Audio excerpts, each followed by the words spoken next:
राम राम. मी प्रकाश महाजन, महाजन आणि महाजन यूट्यूब चॅनलसाठी. गान सम्राज्ञी आशाबाईचं काल दुःखद निधन झालं.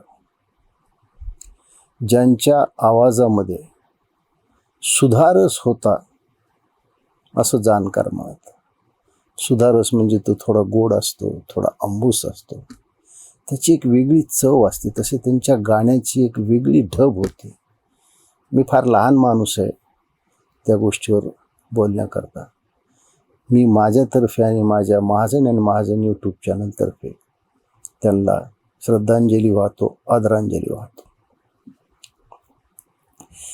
गेल्या 2 दिवसापासून महाराष्ट्रात एक चर्चा सुरू आहे. म्हणजे आधीच काही महाराष्ट्रात प्रश्न कमी आहेत का, पण एक नवीन चर्चा सुरू केली. आता मी ज्यावेळेस शरद पवारवर व्हिडिओ करतो त्यावेळेस लोक म्हणतात त्याचं नाव घेऊ नका, काय करतात त्याचं नाव घेऊ. माझी घ्यायची इच्छा नसते वा, पण हा माणूस या वयामध्ये जी सामंजस्याची भूमिका घ्यायला पाहिजे, जी त्यांनी कधी आयुष्यभर घेतली नाही, याचं सगळं आयुष्य संस्था गिळंकृत करण्यात आणि लोकांची घरं फोडण्यात, पक्ष फोडण्यात गेलं. आज त्यांनी वारकरी संप्रदायामध्येच फूट पाडण्याचा प्रयत्न केला. 2 दिवसापूर्वी त्यांनी एक विधान असं केलं की या वारकरी संप्रदायामध्ये 60% प्रतिगामी लोक घुसलेले आहेत. आता मला सांगा, या भक्ती संप्रदायामध्ये, या वारकरी संप्रदायामध्ये प्रतिगामी पुरोगामी असा वर्ग असतो का? मुळात वारकरी संप्रदायच एवढा पुढारलेला आहे, एवढा पुढे गेलेला आहे की सनातन आणि हिंदूमध्ये असलेल्या वाईट चालीरीतीला त्यांनी केव्हाच दूर केलेलं आहे, त्याचा त्याज्य केलेला आहे. मग मला सांगा, तुम्हाला आता हे पुरोगामी प्रतिगामी करण्याची काय गरज आहे? अहो, हे नीच लोक जसेही राजकारणात आले ते म्हणतात की आम्ही धर्म पाळत नाहीत, पण यांच्यासारखं जातीवादी राजकारण कुणीही केलेलं नाही आहे. मला सांगा, यांची दातकीळ बसते का? नाशिकमध्ये एका मल्टीनॅशनल कंपनीमध्ये जो लव जिहाद झाला त्याच्यावर का बोलत नाहीत? कारण ती मल्टीनॅशनल कंपनी एका मुसलमान धर्मीयाची आहे, मुसलमान धर्मीय लोक ती चालवतात. यांची दातकीळ बसते. म्हणजे ह्यांची हिंमत एवढी आहे की साल्या हो, आम्ही तुमच्या देवाचे बाप म्हणण्यापर्यंत जाते. पण नाशिकमध्ये यांचं तोंड कसं गप्प बसतं? दातकीळ बसल्यासारखी का होते? यांचा तो सगळ्यात म्हणजे धूर्त चाणाक्ष कोला आणि लांडग्याचं मिश्रण असलेला तो रोहित पवार का गप्प बसतो? नाही तर सगळ्या गोष्टीवर तो बोलत असतो. महायुतीमध्ये एका पक्षावर काहीतरी आता हे येणार आहे. अरे, तुला तुझ्या पक्षात काय माहिती नाही आणि तू दुसऱ्या पक्षावर बोलतो. हा काय म्हणला? मनुवादी लोकांचं. अरे, आमच्या डोक्यात मनू नाहीच आहे, तुमच्या डोक्यात मनू आहे. कारण मनूचं भांडवल केल्याशिवाय तुमचं राजकीय दुकानच चालत नाही ना. मला सांग बरं, रोहित पवार कितव्या मनूनं मनुस्मृती लिहिली, किती वर्षापूर्वी लिहिली? अहो, त्याला 10,000 वर्ष झाले आणि मनू हा क्षत्रिय होता. रोहित पवार, तू स्वतःला काय समजतोस? तुझं क्षत्रिय समजत असला तर ती जबाबदारी तू उचल, दुसऱ्यावर काय ढकलतो? हे आजोबा आणि नातू हेच काम प्रतिगामी घुसलेत.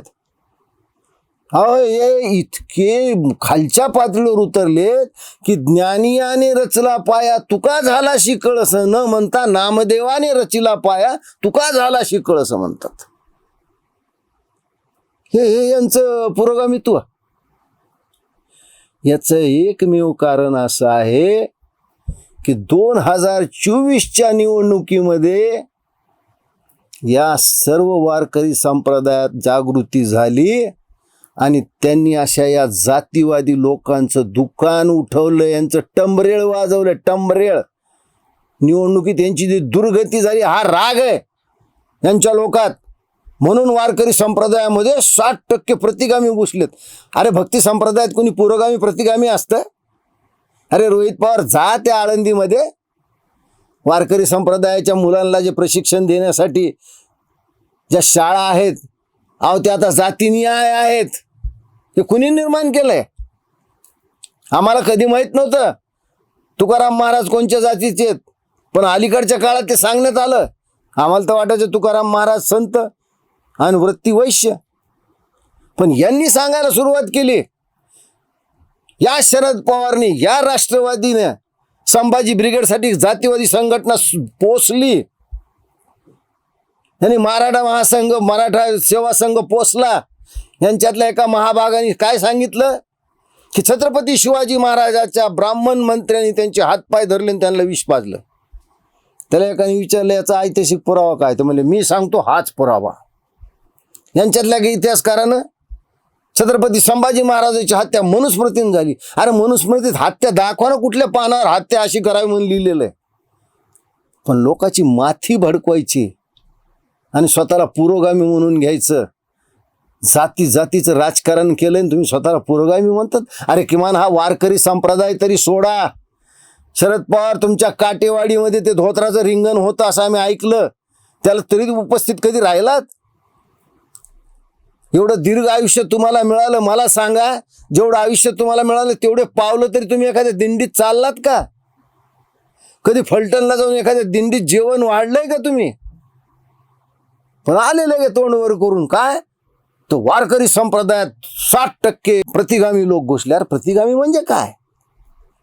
वारकरी संप्रदाय हा सनातन हिंदू धर्माचा अविभाज्य भाग आहे. यांना वेगळं करता येत नाही.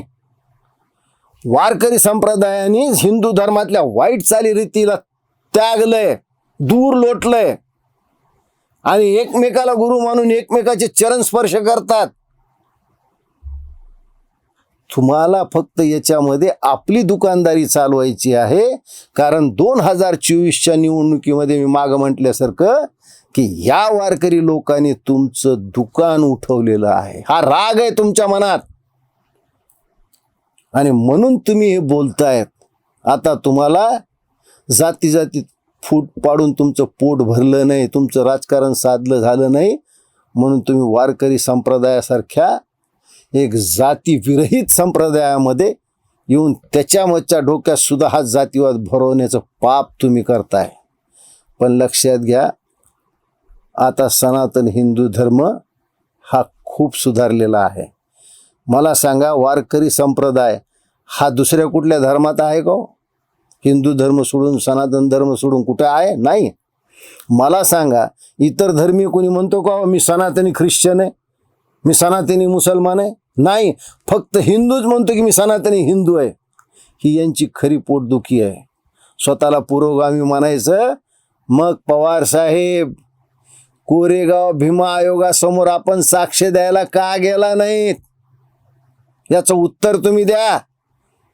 कारण साक्ष तुम्ही कोणच्या तोंडाने द्याल? जातीवाद तर तुम्ही पोसलाय. तुमचा दाखवण्याचा एक चेहरा आहे आणि त्याच्या मागे लपलेला हा जातीवादी चेहरा आता लोकांच्या समोर आलाय. ही अस्वस्थता तुम्हाला लपवता येत नाही. आपलं बिंग फुटलंय, त्याच्यामुळे आपलं राजकीय दुकान आता बंद व्हायची वेळ आलेली आहे. ही भीती आहे म्हणून तुम्ही वारकरी संप्रदायावर हा घाला घातलाय. शरद पवार, सनातनी हिंदू आणि वारकरी लोक तुमच्या या काव्याला कधीच बळी पडणार नाहीत. जाता जाता मला आशाबाईचं, खरं म्हणजे आशाबाई म्हणल्यावर लोक त्याच्यावर ऑब्जेक्शन घेतील, बाई म्हणलात, पण मी सांगू इच्छितो, बाई हा शब्द अत्यंत आदराने वापरला जातो. कित्येक समाजामध्ये, राजस्थानी समाज असू द्या किंवा आपल्या महाराष्ट्रात असू द्या, आईला बाई म्हटलं जातं, मोठ्या बहिणीला बाई म्हटलं जातं. आजोबा लाडाने आपल्या नातीला आली का बाई शाळेतून असं म्हणतो.